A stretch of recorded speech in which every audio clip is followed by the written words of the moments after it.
It's June 21st, 2021. This is Roqe.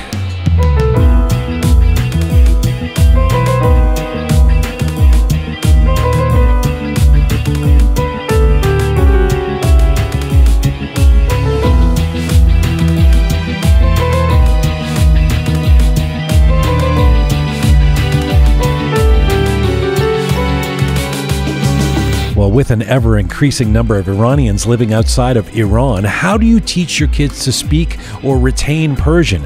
And even if they do go to Persian school, how can you prep them for the experience? Azadeh Shams is an Iranian-Italian designer who had a hunch that toys for toddlers using the Persian alphabet would be a smart way to get them weaned onto Persian language. She launched a line of games and toys called Azitoys that have become a sensation for Iranian parents around the world. Azadeh Shams joins us from Italy on teaching the alphabet from A to Z with an emphasis on Farsi.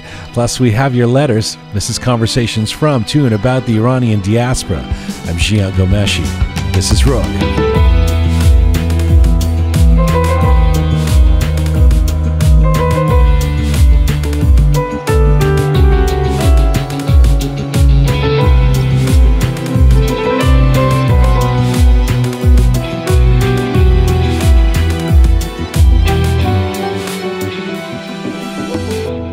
Hi there, welcome to episode 120 of Roqe. Hope you're keeping well wherever you are tuning in from around the world. Salam Dostan Aziz Durud. We are coming to you from the heart of Toronto, Canada. Are we on an ongoing mission, Kian? Yes, we are. Yes, we are. Ongoing mission, as you say. Ongoing mission to build a new audiovisual encyclopedia of Iranian diaspora identity, Kian. And what's encyclopedia in Persian? This is 2 weeks ago. This is a very controversial. It is Shenosnameh. Close.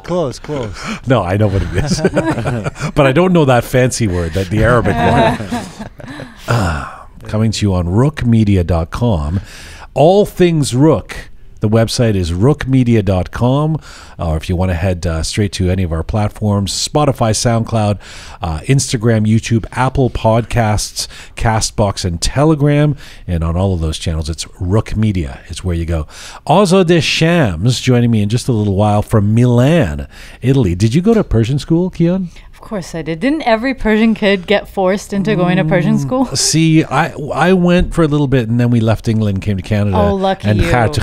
Oh, aren't you lucky? I was forced. Saturday morning, every Saturday morning, we were dragged. Why is it always on Saturday mornings? I don't know. It's like literally torture. Ruining our Saturday mornings. Right. But did you, and you clearly have retained nothing from it. Well, I can read in Persian, actually, a little bit, But it read was just, in quotations. It was just a clown class. Like literally, like we would just make fun of the teacher and books would get thrown around. So you guys, you Johnny come lately, it's from who came from Shiraz last week. You don't know what it's like the misery, the imprisonment of Persian school. It's like solitary confinement, and even that's a luxury compared to Persian school. I mean, it's it was. I mean, it's just.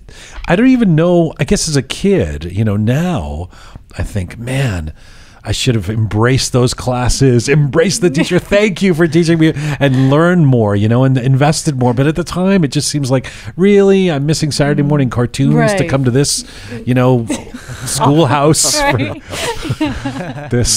This wooden chair with a shack that I was actually in a nice school, but like in my mind's eye, it was a shack. So anyway, Azadeh Shams, I love this. She's figuring out a way to, why start the kid at the age of 6 or whenever, you start Persian school traditionally. Why not begin the weaning process with Persian, with the language, with Farsi at an earlier age? So she's created these toys and games that toddlers, little kids can play that get them familiar with the alphabet, the Persian alphabet. If you're living in Iran, she makes the case, I mean, we'll talk to her in a little bit, but that you're surrounded by the Persian alphabet. So if you're a little kid and you're driving with your parents in the streets, you see the Persian alphabet. Anywhere you go, in restaurants, on menus, on the names of stores, it's the Persian alphabet. But if you're living outside of Iran, like we were growing up, you have no exposure to the alphabet until you get to Persian school, and all of a sudden it's like, what is this? These look like little worms. You know, what are these words? What are these? You know, so And what were the first Persian words you really retained? It's always the swear words. Am I not? Am I wrong? I didn't grow up I didn't know any swear words until my parents sort of inoculated me from that, you know. I did know Khamas Khararat. No, I don't. Did you ever I mean, I still literally. I'll be at a gathering of cool kids, people like Shia and Reza. They'll say a word, and I'll innocently ask, "Oh, what does that mean?" And they'll be like, laughing at me, and they'll say, "It means hole in the ass" or something, you know. And I'll think, my father never taught me that, you know. My mother. Did you ever watch those black and white Persian movies like Samad Agha or even any of the other dramatic ones? No, they were just always so extreme and like "Gush bede chi bet migam," like you know those. Oh yeah. There were some recordings and things like that. Oh, they were so great. Well, listen, Azadeh Shams coming to us from Milan in just a few moments, and she'll talk to us about Azitoys, which I think should be Azitoys, Azadeh, Azi, you know. But I think she's AZ, mean A to Z, you know. Speaking of a facility for languages, we have a new member of the Roqe Team who is a young superwoman. In fact, her name is Super Parisa. Super Parisa. Captain Reza, you remember Super Mario? That's right. Right? The plumber could do anything. And that's right. This is Super Parisa. She can do it. Amazing. So she's been a Roqe fan for a while. And she'd been writing to me saying, you know, she wanted to work on the show and how can she help out and whatever. And, you know, we get those kind of letters, and I thought it was very nice. I hadn't responded. Got a few letters from it. And then she said, I'm doing media studies. I've been doing media studies at Centennial College for the last year and a half. Now, Centennial College is in Toronto, in Canada. Right. So finally I responded and said, this is great. I mean, if you'd like to come intern or help out or something like that, you know, I understand you're in Toronto. And she said, no, I'm in Iran. Whoa. So she was doing Centennial College, especially because of COVID, as an international student remotely, right? So she has landed in Canada a month ago. Wow. She was living in Mashhad and listening to Roqe for the last year. Isn't that cool? Yeah. Never been outside of Iran, has just moved to Toronto. Aww. No word of her lie. Her English is better than Reza's. Honestly, which isn't saying a lot. Her penmanship is definitely better than that. I mean, she writes English like, I mean, it's like, can you please, your first job at Roqe is to tutor Reza how to speak. Guy's been here for 20 years. Does Azadeh also do English? Maybe Reza can benefit. Get me some. If we can get some playing blocks for Reza to learn how to write English. I think I'm more eligible for that. You have a lovely. I don't want to ruin your beautiful latch. No. So anyway, Super Parisa. She's just landed from Mashhad. She speaks wonderful English. And the other thing I really love about having her on the team is Groovy Shia was, up until this point, I'm sorry, you've been displaced, was our most recent reference point of someone who had been living in Iran, right? And I was starting to get letters too, and from people like they were, sorry, Shai, but people would write to me and go, you have some older people who are kind of out of touch with what's happening in Iran right now, like Shai's at his mid 30s, right? It's like older people who came from Iran a while ago, you don't know what it's like in today, Because that Shia, what has it been now? 2.5 years, 3 years? Yeah, about 3 years, yeah. And I guess a fair bit could happen in 3 years, but so all of our, whenever we want to know what's happening in Iran, we're like, Shia, what, and he's like, to buy bread is not easy, and then, and now Super Parisa, she just, we can say hey, what happened in Mashhad last month? Literally. And she will respond in perfect English, so. خمسخرانه. خمسخرانه. واقعا خمسخرانه. I have to ask her if she knows what that means. She needs to learn pretty quickly, given that nobody knows what that means. But Captain Reza does make a mean barbecue chicken. Does he He really? had a little barbecue last night, and very nice. Thank you. Very nice. Oh, Thank you. gee, thanks, guys, for the Oops, invite. sorry about That's that. so... Wow, it was such a good time. I had so much fun. Oh, wait, I wasn't there. Wow. Well, you were at the lake, probably. Wow. We just figure you're not in town. You guys are the worst. No, you guys. It was his. You know, he did the invite. So what happened, rude. Reza? Why wasn't Keon? Well, it was a couple's invite thingy. I'm sorry, and I'm so single over here. No, I'm joking. Keon can't find a date. Let's not include Well, it her. wasn't actually my party. It was my Oh. girlfriend's party, right? Oh, okay. And fine. she's been meaning to invite Jian over for dinner because Jian invited us before, like a few months ago, for dinner. So there was kind of a, the Persians do No that. bati. No No bati. bati, It's her turn to Yeah. like give back or whatever. So she, we had a little barbecue party at our backyard. It's quite lovely, and I cooked some mean chicken. Juju kebab? Yeah, Uh-huh. juju Right. and chenge. Meaning he bought some marinated Yeah, chicken and put it on the barbecue, marinated but it was still very good. Yeah. Pretty accurate. So, yes. but I had to, I'm trying to watch all the Euro. So I was like speed watching it. Like because I taped them and I watched them all the football, the football. I was speed watching it on the way to your place. Yeah. To your girlfriend's place. Yeah. Because I want to always watch what's happening in the football championship. So by the way, Saturday, I don't know if you guys will watch Yeah, it. Germany, Portugal? Well, yeah. Which- But did okay. you watch Hungary and France? No, I skipped that one. Why'd you say it like that? Because I didn't have time to Okay. watch Well, that. France is like arguably the best team in the world. Right. And Hungary, which, do you know what the word for Hungary is? No. Well, yeah, this is a really interesting one because we have like France, France, England, Englistan. You know what Hungary is? Hungary? No. What is- Majoristan. What? Where does Exactly. that come from? I have no idea. I only know that because I visited my cousin who was studying there. My cousins were in Hungary Hungary? about 10 years ago. And so that's why I knew Majoristan. But I mean, that it come from? sounds like it's like, okay, Tajikistan, Majoristan, like they're all Right. in that area or something. Yeah. Randomly. Yeah. I'm sure you have a Shia. Is there a reason why it's Majoristan? No. Okay, thank you. I'm sure there is, but There probably is, but Yeah. I thought you would have. We'll ask Parisa later. No, when they originally, yeah.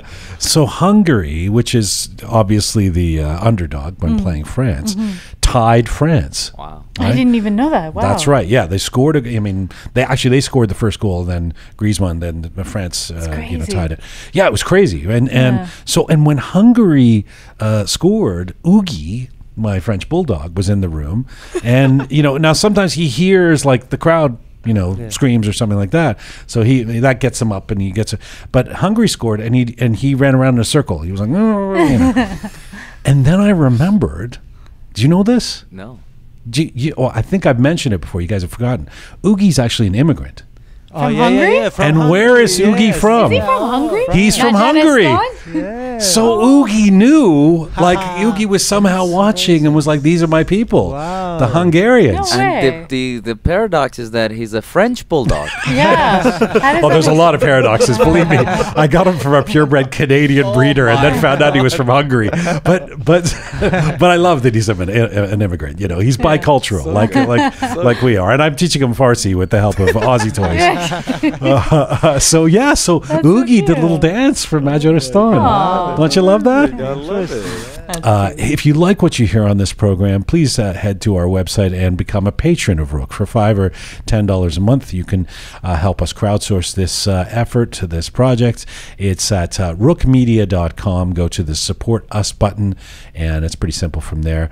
We really appreciate those of you who have become patrons of Roqe and help us keep this thing going. All right, we got some letters, Keon? Yeah, we do. From last week's Nikki Nojumi episode. Yeah. The Fabulous Painter. All right, we'll get to those letters. The Fabulous Keon, Captain Reza, Groovy Shia. Let's get to our featured guest. My guest today is an Iranian-Italian designer who was born in Iran and moved to Italy to begin her studies in product design at the age of 19. After stints in Florence and New York City, Azadeh Shams moved back to Milan, where she received a master's in design and engineering at the Politecnico di Milano, and now she's found a way to express her troika of passions that are design, languages, and children by creating a popular new line of toys for toddlers called Azitoys or Azitoys that, among other things, help kids living outside of Iran learn how to speak Persian.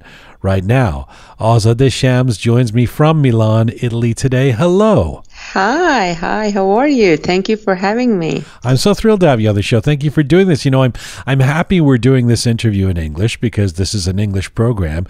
But, you know, you're the language person with family in the States, so I fully expect you to speak English.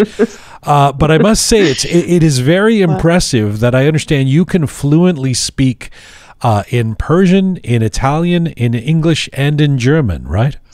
Well, German, I'm not fluent in German. I understand a little.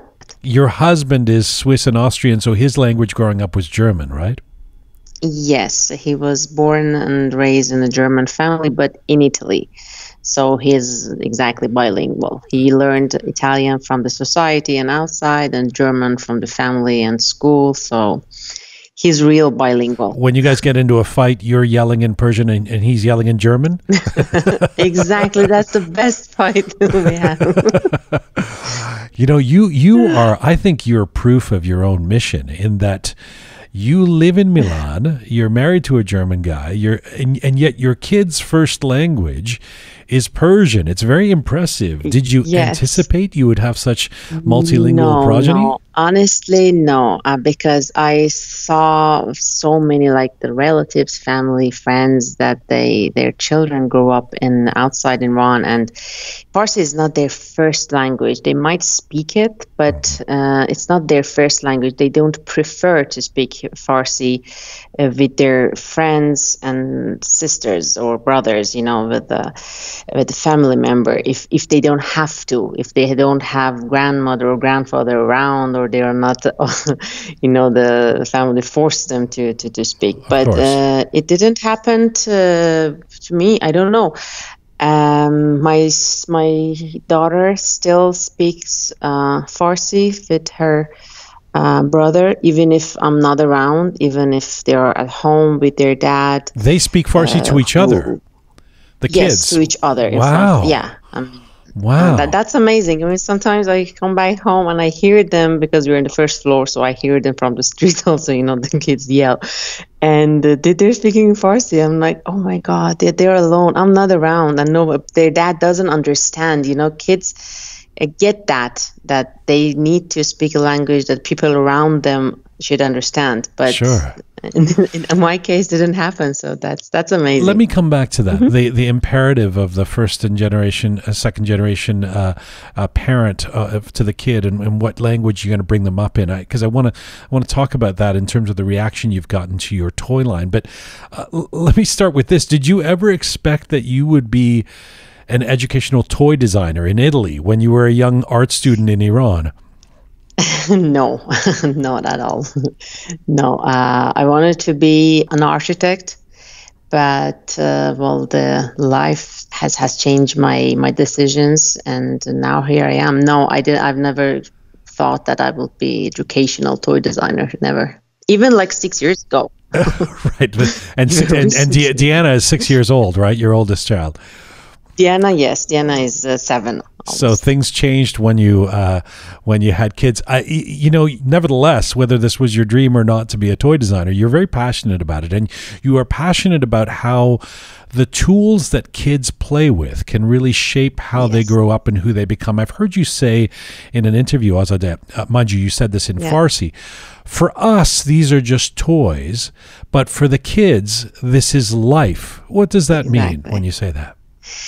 Einstein once said, play is the highest form of research. It's his sentence. And if we work with toddlers, not just children, but toddlers, you will see that how they are discovering life around them just with touching things.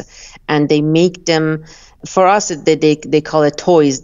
For them, everything is toy. Everything is instrument to to learn and to discover a world around them. Right. So if we can give them like the opportunity to touch and play with some things that which is not dangerous for them, but also teaches them somehow indirectly something, I think that's an educational toy.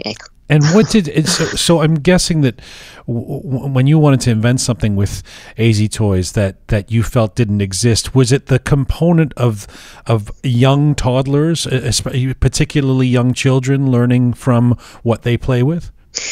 Yes, because I used to take my daughter to some Montessori playgrounds and like a kindergarten, but the kids have to have a family member or someone with them. You won't you won't leave them there. It's not a kindergarten. And there's other people to organize different workshops with children from 1 year, from 3 months of age actually, and that's very amazing to see how different children respond to different things, from touching, from hearing, from playing with some things. And well, actually the first jaraqe came from these environments that I was going with my daughter. I used to take her twice a week with the Italian environment and 2 times a week in a German environment. And so that's why I was feeling that, okay, the Persian environment is it's not enough, so I have to make that happen on my own. So I start to make those things, but playing in Farsi, entering alphabet in it, so trying to make that with the Persian language. I should just note that I've been calling it Azitoys or Azitoys. I think you with Azitoys it's A to Z, right? The full alphabet. But it is a play on your name, which is Azadeh, so I would think it's Azitoys, right? Yeah, but also that's why, I mean, actually when I chose the name, I wanted to be just AZ without an I at the end. Azitoys, from A to Z, but then I thought it's going to be a Persian alphabet, and our alphabet starts from A but finish with Ya, which is E, Aleph ta Ya. So AZI has beginning and the end of both alphabetical systems. So that's Azi, and it's خیلی تصادفی, it's my name too. So that's right. Okay. It just happens to be your name. How fortunate that is. Yeah. Listen, I'm going to encourage people to go to your website or your Instagram so they can actually see these toys. But describe it for me. You have a toy line, for example, called Mana. Can you explain simply for folks listening around the world how it reinforces learning the Persian alphabet? That's actually more for children that they grew up outside of the country, because when a child is born in Iran, going outside and looking just outside, you will see these alphabet, you will see these names. I mean, there's words on banks, on the streets, and your aunt's house, everywhere. It's these alphabets are. So when the kids go to school in Iran at 6 years old, they almost know the graphic form is so familiar.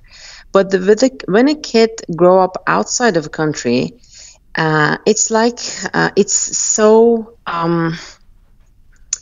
it's really unfamiliar. Foreign, it's kind of, I mean, it looks like gobbledygook to those of us who don't. Yeah. So I think they should. It was my idea that the kids don't see them enough. So they have to see them at the beginning, from 1 year or even from the beginning, actually, from the first day.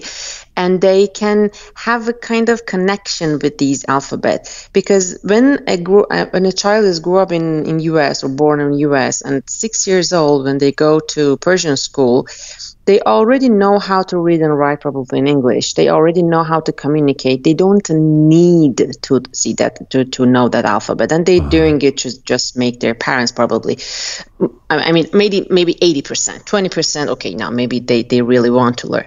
But if we start, I mean, this is my idea, that if we start from the 1 year old or 2 year old, start to playing with them, start to introducing these forms to them, that they become a little familiar when they are 3 or 4, start to teach them like always indirectly through playing, through songs and through games.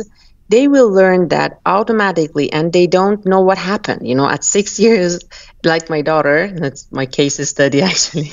But you know, my daughter is my sixth case study, and at 6 years old, they already know that, but they didn't have to. We didn't force them. So that they'll have some kind of facility. This is fascinating because you're absolutely right. When I growing up in England, I went to Persian school. I guess I probably would have started when I was around 6 for a little while. I mean, then we left England and you know, but I remember it being really hard because exactly as you say, I was already speaking and writing in English as a 6-year-old in England, but this was a whole new foreign, you know, experience to me because I hadn't grown up in Iran. So are there studies that show that if you're familiar with the alphabet somehow, that it's going to create a facility for learning it at the age of 6 when you start that Persian school? I just saw some conferences. I don't remember actually where. I remember it was on TED Talk. So, but I don't remember who was them. That they were actually saying the same things, that the children, they learned without even knowing them. So if they see something from the beginning, this going to be familiar with them. It's almost intuitive. Exactly. I mean, it's enough to be on their sheets, you know, with some stickers that they put them in their books, or it doesn't have to be, you know, school. You don't have to say a children, make him sit and say, okay, this is ah, this is b. No, it's just enough to be around, you know. And it's going to be familiar with them. I myself think if at 6 years old, someone asked me to learn like Chinese alphabet, something that for me it's really foreign, I have no idea. I think it's really hard. And that's why I think, but if I have seen them, I have interacted with them through playing or games from the beginning, probably shouldn't be that hard. So that's the same thing with Persian alphabet. And also our alphabet, it's not that much difficult that we think, because there are new methods that nowadays also in Iran, in Amzush Parvarish, they teach like that. It's much more easier than when I went to school. So if we just put together all these systems from the beginning, just from 3 or 4, most of my students now, they have 4 years old. From age 4, they can read now. They won't be able to write because they are too small, you know, writing but they can read. And I always tell them that it's your superpower. This is superpower. Go to school and see how many of your classmates know how to read and write in completely different alphabets. So this is your superhero. So this is your superpower. I still find it very hard, the Persian alphabet. So I think I need to start with the mana myself. I still the playing blocks when I'm at home to familiarize myself. Let me ask you this. I mean, I'm sure there are people out there, I'm sure because I know them, who, for example, want to accomplish the same thing through some kind of osmosis of, you know, if we just play Persian music in the house or have Persian TV on some satellite channel or something like that, that the kid will get that kind of familiarity. Is there something about playing with the blocks, like with the toys, that accomplishes that in a more profound way? Yes, of course, because you're involving another sense. I mean, it's not just hearing, it's touch. It's like the basic science. If you involve more sense for learning for kids, and they will learn it faster and better, and it's remain better. So that's the whole idea of the Montessori things, that the children should touch things, touch the alphabet, trace the alphabet. It's not just seeing it and writing it. They should trace it. If you trace just a T, for example, it will remain in your memory like 8 times more than if you just look at it. Wow. You know? Right. So if you involve more senses, that of course help, especially children. Tell me a bit about your story. You grow up in Iran. Did your parents encourage you to get into design, or was your dad, like many Persian dads, more intent on engineering or something? Yeah, of course. Of course, he's a Persian dad. He was a Persian dad.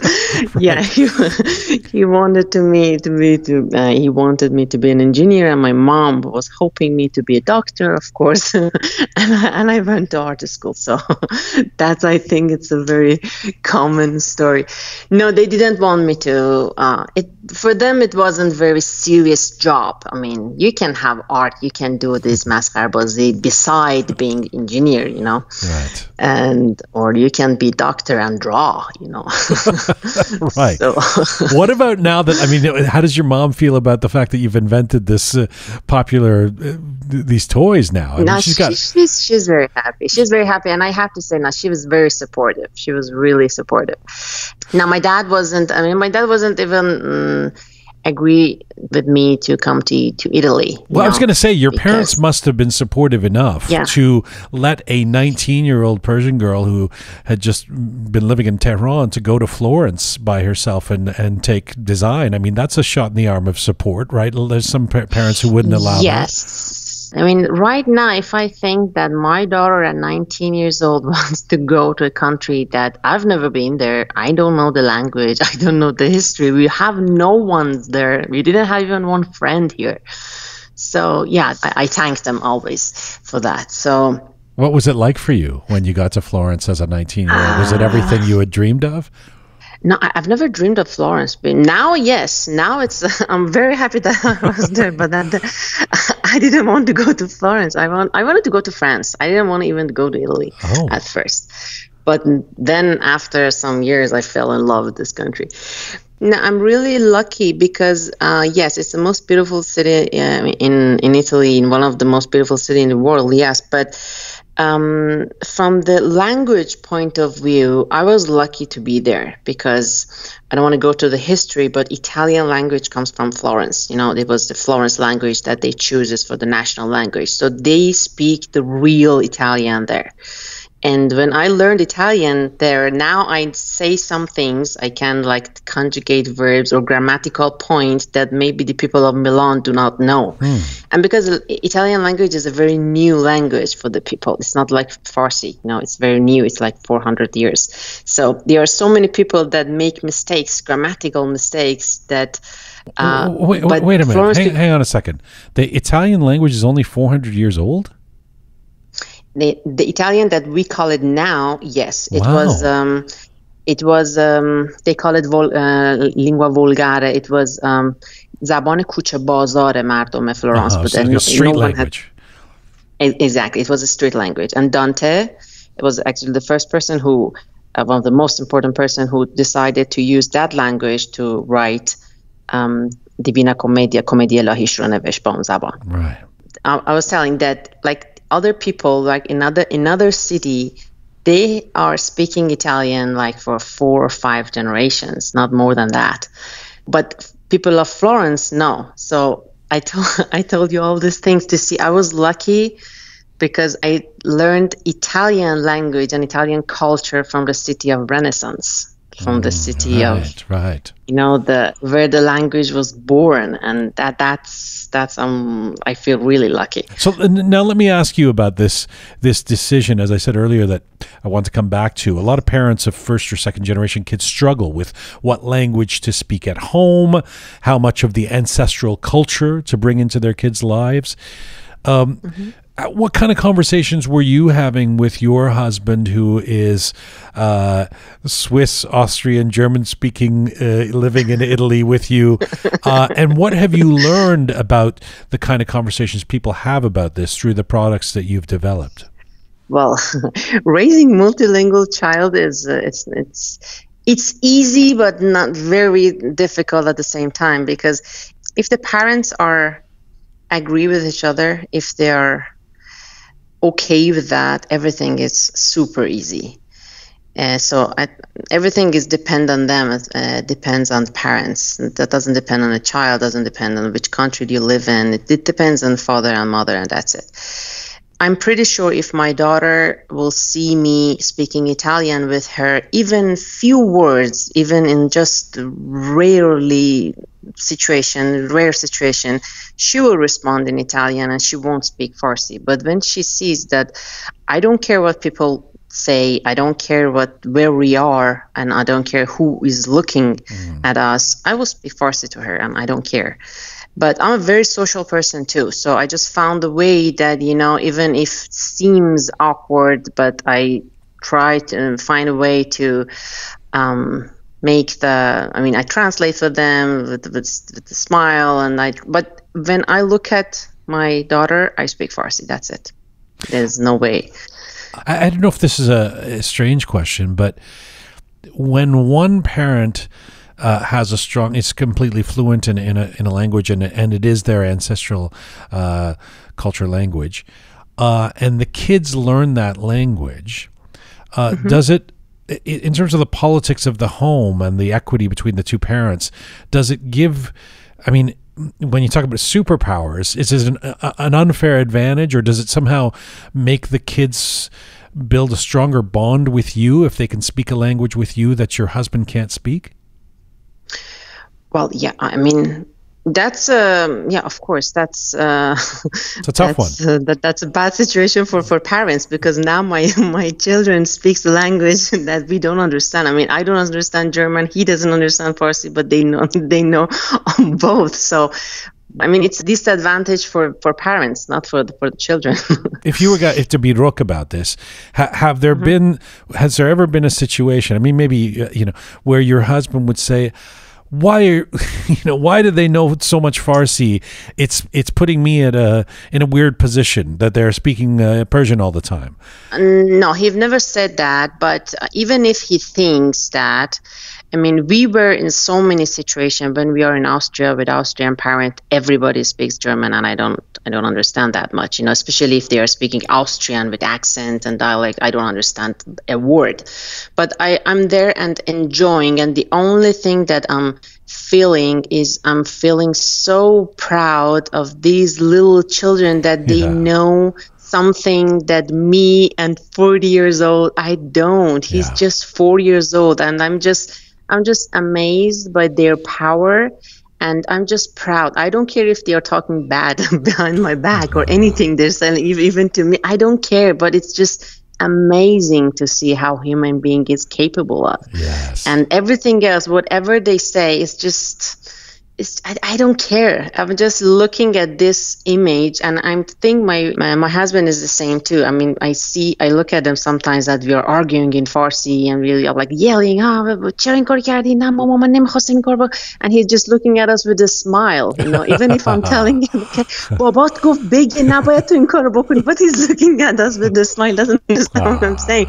But I see that that's the important thing. I mean, it's not important what we say. I mean, what we say is just some minutes and it goes away. But what it stays, all these power, culture, history, and everything, like the soul that we're giving to the children. So, I mean, I don't understand those people who say you have to speak English in front of everybody else. If someone doesn't understand Farsi, it's zechte if you speak Farsi. What is zechte? What I possibly can tell to 3 years old? Political discussion or what? What is zechte? I'm telling you, I'm talking about probably food. While you're 30, you go wash your hands. I guess the idea is it's not inclusive. It's you're somehow leaving people out.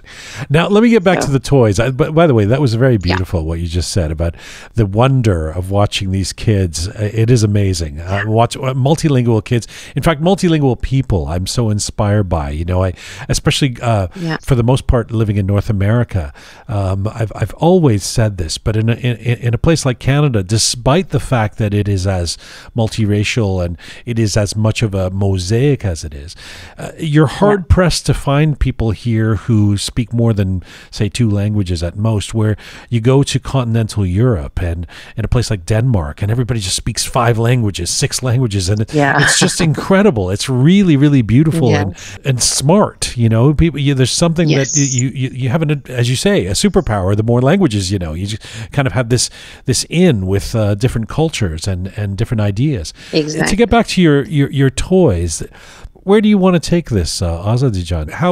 How big do you intend Azitoys to get? How ambitious are you? That's a very good question. I have so many projects that they are in the line of production, and I want to be, my hope, هدف نهاییم، هدف قایی, that works with designers that they are focused on mother tongues, mother languages, not just Farsi. Because, I don't know if you know that, but every 2 weeks, a language dies in the world. So just in 1 year, we're losing 25, 26. Just do the math. Yes. My math is my father wanted to be engineers and that. You might be able to speak 100 languages, but apparently you need some work with the math. Yeah, I need to do some toys for mathematical too. Yeah. Anyway,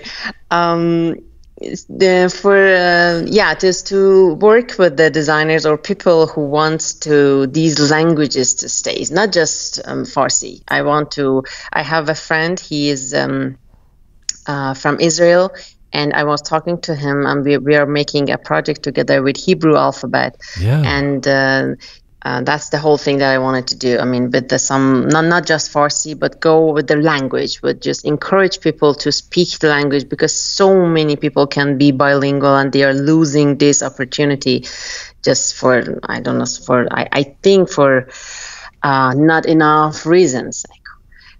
So being multilingual, being more open to the world, because each language that it's a point of view. If you think life is, the old Persian architectures that they have Yehoz Vasate, and there are so many the palaces around it. Yes. Each language is like you're standing behind one of these windows and they're looking at that house.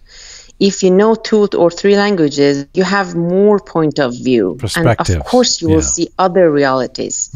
So many people have the opportunity to be multilingual, but they don't. So I think we have to start from the children. If we encourage children and their parents to teach them more language, we will have the more open-minded people for the next generations. The world, I think, will be a better place. That's really inspiring, and what a great image, that image of people from different perspectives looking at that pool and from different sides of the home. Thank you for this. Congratulations on creating this line that is taking off and that has inspired so many people and that is doing the good work that you're doing.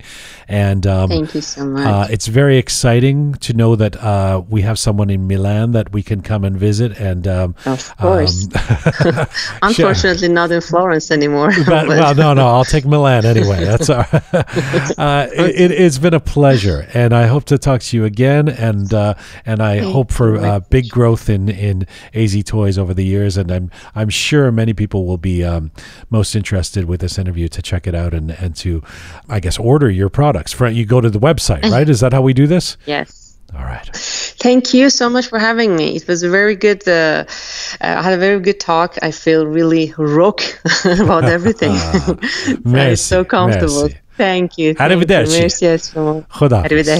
Arrivederci. Azadeh Shams, a designer, an artist, and the inventor and founder of Azitoys. Azadeh joined us from Milan, Italy today.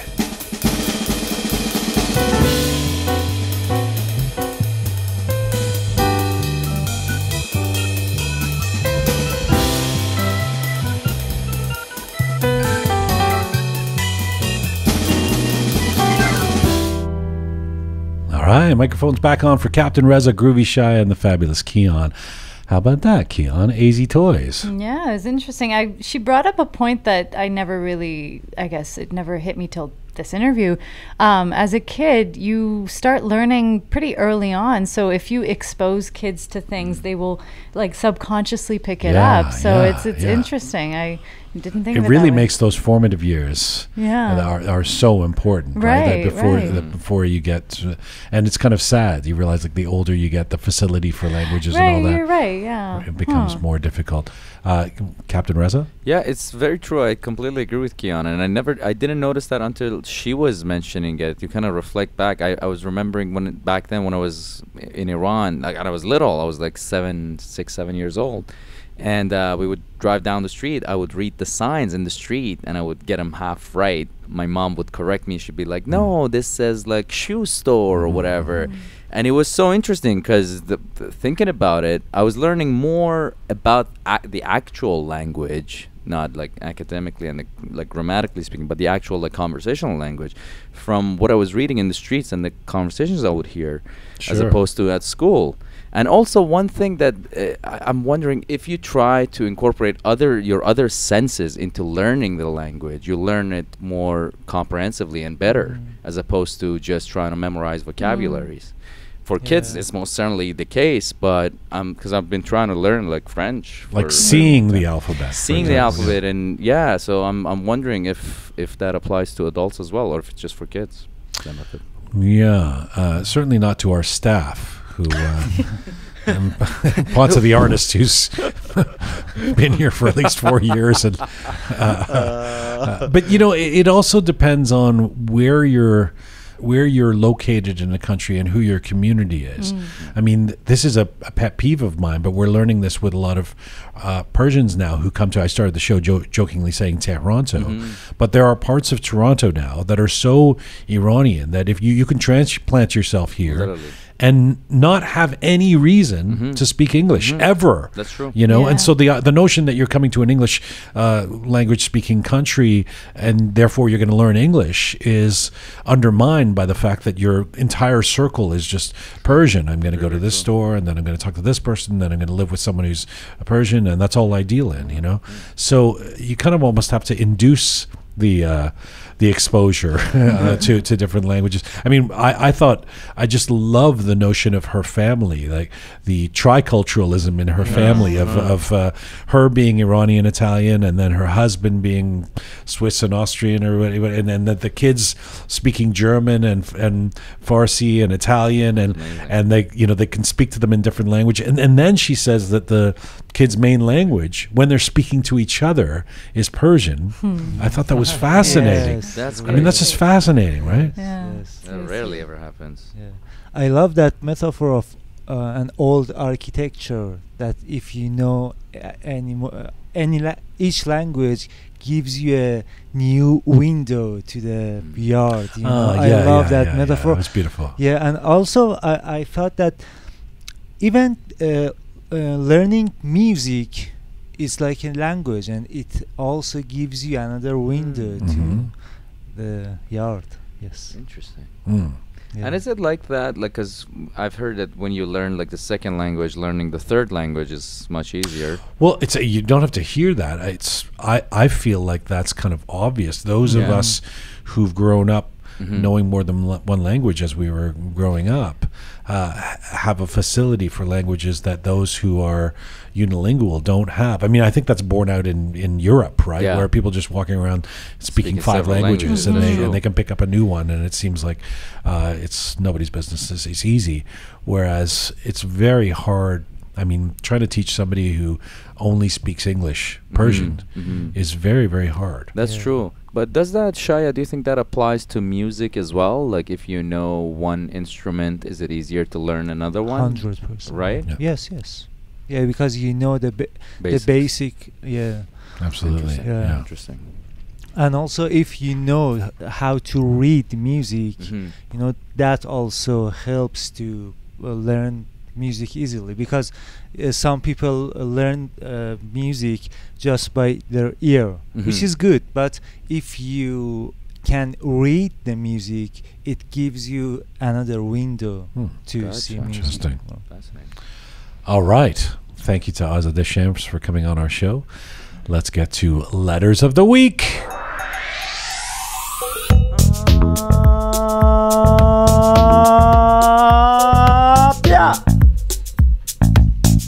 Kian, the expression on your face is like you need some ad. So I need something. Maybe the boxing glove to punch him in the face. All right. So last week on episode 118, we had legendary Iranian-American painter Niki Najumi on the show. So we had a few people write into that specific episode. We have a Hani Aryan. She wrote, "Thank you for another introduction of a great diaspora legend and his exciting journey. As a huge fan of artistic activism and any form of satirical expression, I appreciate his juvenalian style.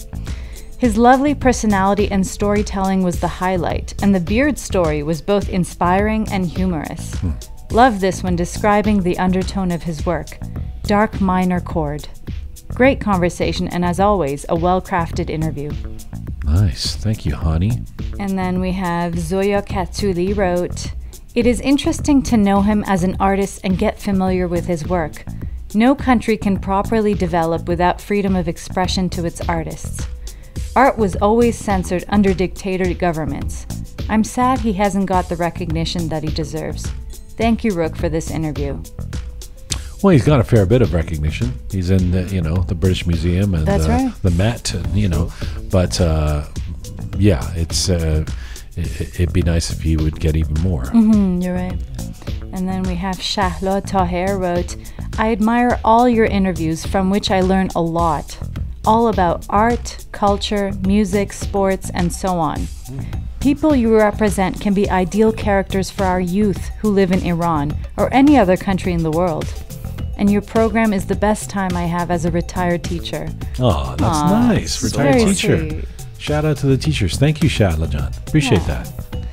And then look at that. It's time for the letter of the week. Oh, keeping it tight. I like that, Kian. All right, so this week's letter of the week goes to Turaj Tehrani. He starts off saying, "Aw, Captain Reza, I like your aw." At least that makes one person Letter Reza. from a crazy person. I love you, Turaj. He says, "Nice work. I started listening to your podcast about 2 months ago, and I already listened to about 90% of it. Jian John, please have a little bit of talk about yourself. I had to Google about you to know what a successful person you are. I really admire you and this program. It's had a big impact in my life, and definitely a great source for the next generation. Keep up the great work. I wish I could write more, but just one suggestion. Please include some of the new generation of Iranian artists and scholars inside of Iran on your program. I know a lot of people who studied outside of Iran and went back there to contribute to their country. Their life is inspirational." All right. Thanks, Turaj. Appreciate that. I love that he says, I wish I could write more. Well, I think you've written enough. no. I mean, why couldn't he write? My point is like, write as much as you want, dude. You're like, due to these stringent regulations as imposed by Savi Rohan, I cannot. Were I to be able to write more, if producer Susan would allow, I would. That's really nice. Thank you, Turaj. I don't understand the affinity or interest in Captain Reza, but the rest of the letter was beautiful. Love it. Oh, yeah. So good. Thank you, everybody. Hey, you know who we got on Thursday coming on the show? Who's that? Sahar Gulshani. Oh, yes, the hilarious Sahar. So funny. Yeah. So funny, but also very real and raw and speaks it like it is. She has a podcast called Unfiltered. It's a very popular new, I guess new, she's newish Iranian-Canadian comedian and writer and social media person. And what else does she do? She does something else too that's really impressive. She's a clothing designer. Yeah. Right? Yeah, Clothing designer. She's got a merch. Sahar Gulshani. You want to tune in for this one. She's going to come into the Roqe studio on Thursday. See you there. See you then. Fabulous Keon, Captain Reza, Groovy Shia. That's full time for Roqe for today.